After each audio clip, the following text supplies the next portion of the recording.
Hello மக்களே, விடிய காலையில் 6 மணி ஆச்சுங்க. இந்த நேஷ்னல் ஹைவேல இருக்கிற ஒரு டீ கடையில் பாப்பாக்காக பால் வாங்கிட்டு இருக்கேன். எதுக்காகன்னு பார்த்தீங்கன்னா, பாப்பாவுக்கு ஸ்கூலில் ஒரு 7 days லீவ் விட்டாங்க. அந்த லீவ் எதுக்கு வேஸ்ட் பண்ணணும் அப்படின்னு சொல்லி ஊருக்கு போகலான்னு சொல்லி சடனாக பிளான் பண்ணி நேற்று நைட்டே சென்னையில் வந்துட்டு பஸ் ஏறியாச்சு. நைட்டு 8 மணிக்கு பஸ் ஏறணும். விடிய காலையில் 7 மணி ஆகியும் விருதுநகர் கூட ரீச் ஆகலை. சரி, எப்படியும் வீட்டுக்கு போகிறதுக்கு ஒரு 9:30லேருந்து 10 மணி ஆயிரும். அது வரைக்கும் பாப்பா பசி தாங்க மாட்டான்னு சொல்லிட்டு அவளுக்கு ஒரு பாலும் வாங்கி குடிச்சிட்டு அப்புறம் வீட்டில் இருந்து கொண்டு வந்த ப்ரெட்டு ஜாம்லாம் இருந்துச்சு, அதையும் கொடுத்தேன். பாப்பா சாப்பிட்டுட்டு அப்படியே கொஞ்சம் நேரம் நல்லா வேடிக்கை பார்த்துட்டே வந்தா. திருநெல்வேலி வரவுமே பாப்பா பிறந்த ஹாஸ்பிட்டல் அப்புறம் என்னோட காலேஜ்லாம் காட்டவும் பாப்பா வந்து ரொம்ப இன்ட்ரெஸ்ட்டாக வந்து பார்த்துட்டு இருந்தாங்க. டைம் ஆக ஆக பாப்பாவுக்கு வந்துட்டு ரொம்ப வந்து கடுப்பாக ஆரம்பிச்சிருச்சு. எப்பந்தாமா வீடு வரும் அப்படின்னு சொல்லிட்டு டென்ஷன் ஆக ஆரம்பிச்சிட்டா. அப்புறம் அவளை அப்படியே உட்காந்து வேடிக்கை காமிச்சு அவள் கூட அப்படியே கொஞ்சம் விளையாடிட்டே இருந்தேன்.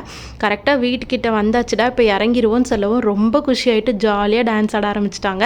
தம்பியும் கரெக்டாக டான்னு டைமுக்கு பிக்கப் பண்ண வந்துட்டான். ஆனால் ஒரே ஒரு தப்பு பண்ணிட்டான். வர்றப்போ பைக் எடுத்துகிட்டு வந்துட்டான், லக்கேஜ் இருக்காதுன்னு நினச்சி. அடிக்கிற வெயிலுக்கு பைக்லேயும் போக முடியாது, லக்கேஜும் ஜாஸ்தியாக இருக்குது. தயவு செஞ்சு போய் காரை எடுத்துகிட்டு வாங்கன்னு 2 பேரையும் அனுப்பிச்சி விட்டேன். 2 minutesலேயே காரையும் எடுத்துகிட்டு வந்துட்டாங்க. ஒரு 14 hours ட்ராவல் கழித்து வீட்டில் போய் உட்கார்றப்ப தான் அப்பாடா அப்படின்னு நிம்மதியாக மூச்சு விடவே முடிஞ்சுதுங்க. நீங்கள் இந்த மாதிரி லாங் ட்ராவல் பண்ணுறப்ப எப்படி மேனேஜ் பண்ணுவீங்கன்றதை என் கூட கமெண்ட்டில் ஷேர் பண்ணுங்கள். இன்னொரு vlogல மீட் பண்ணலாம்.